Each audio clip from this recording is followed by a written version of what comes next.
Good morning, students. Welcome back to our discussion on the subject network security. This is session number 29. In today's session, we'll discuss about modern block ciphers. The objective of today's session is to introduce or how to use the modern block cipher. And at the end of today's session, we are expecting you to understand the working of block cipher, understand how a block cipher is used in a crypto system. Let us start with the introduction to modern block cipher. In our last class, we learned that a plain text is converted into a cipher text through the addition of key, and that process we call it a encryption. And the process of getting back the plain text from the cipher text, we call it a decryption. Encryption and decryption are the two main stages in any crypto system. And symmetric crypto system, there are two types. One is block cipher, other one is stream cipher. In the case of block cipher, the information is processed, the plain text is processed block by block. In the case of stream cipher, the plain text is processed one digit at a time.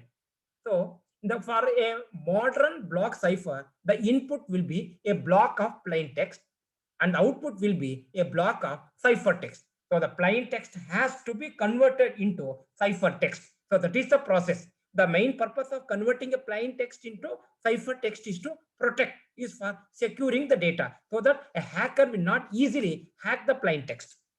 In the case of block cipher, the block size will be fixed for a given scheme. There are so many schemes of block cipher system, and the particular scheme uses a fixed block size. For one particular scheme, the block size is fixed.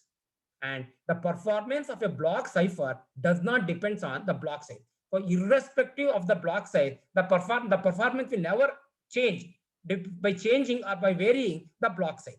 And any block size can be used in the case of block cipher depending on the application.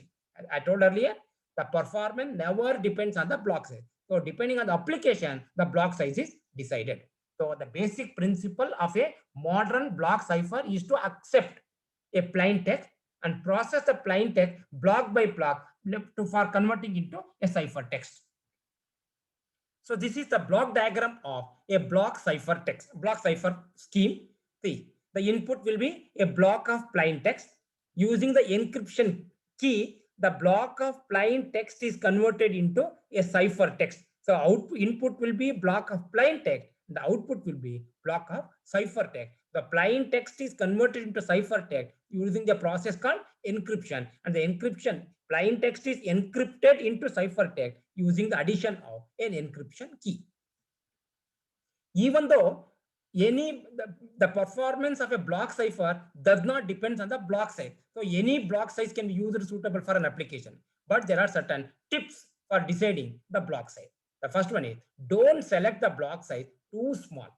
So avoid using too small block size. The reason is for a m bit block size, if the block size is m bit, then the number of different possible combinations are 2 to the power of n. So shorter the block size, more is the number of combination, more number of plain text has to be processed, because every plain text is converted into block, and if the number of bits are only m in, the number of blocks to be processed will be 2 to the power of n.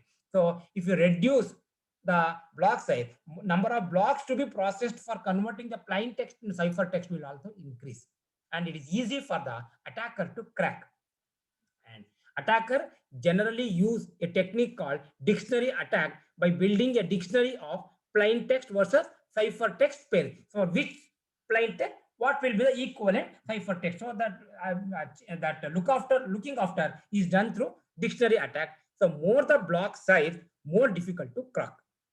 And second one is block size should be always a multiple of 8. So generally, most of the modern processor process your data in blocks in 8 bits at a time. So hence it is better to use a block of 8-bit size.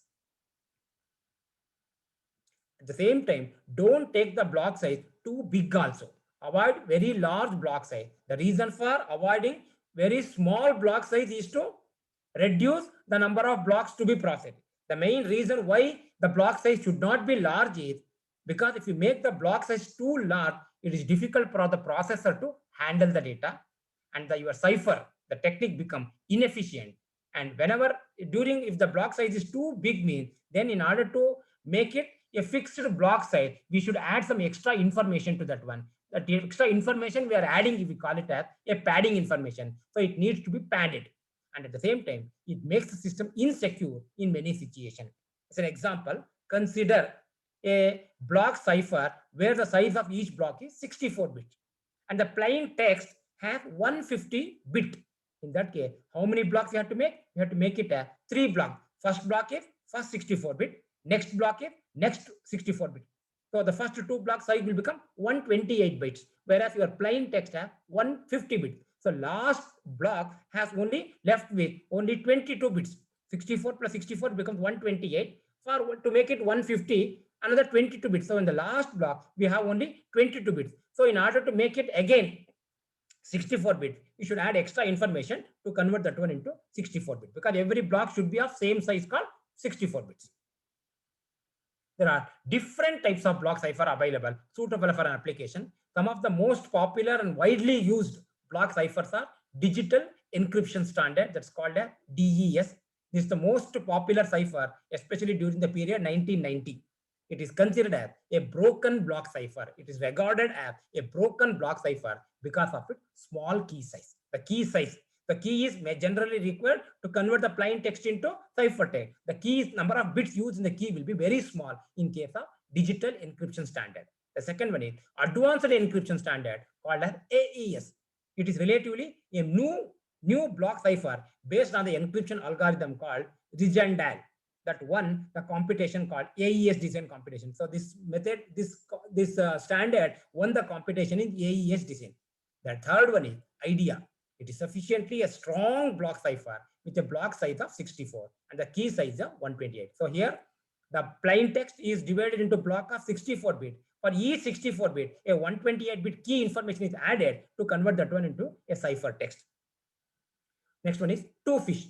This scheme of block cipher uses a block size of 128 bits and a key of variable length. So generally block size will be fixed, whereas key size can be a variable length. And it is one of the AES finalists. So AES is one competition generally held to decide which is the best standard.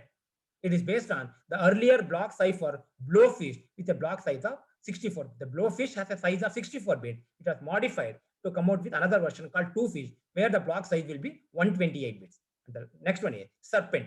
It's another block cipher technique with a block size of 128 bits, and the key size will be either 128 or 192 or 256 bits.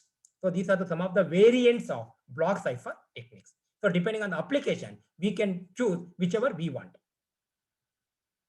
So in today's class session, we learned about what do you mean by a block cipher. As the name indicates, here the plain text is processed block by block, different types of block cipher schemes, and difference among the variant schemes. Let us revise what we have studied through some simple MCQs. Which of the following is a block cipher scheme? DSC, DES, DEL, SED. The correct answer is B, DES. Which of the following is also known as broken block cipher? The answer is DES, A. In block cipher scheme, processing is done one bit at a time. No, in the case of block cipher, the processing is done block by block. The correct answer is false, B. In the block cipher scheme, IDEA, key size will be 64 bit, 128 bit, 256 bits, and none of these. The correct answer is A, 64 bits. So with this, I will conclude session number 29 on the network security. In the next class, we discuss in detail about other cipher, symmetric cipher techniques. Thank you.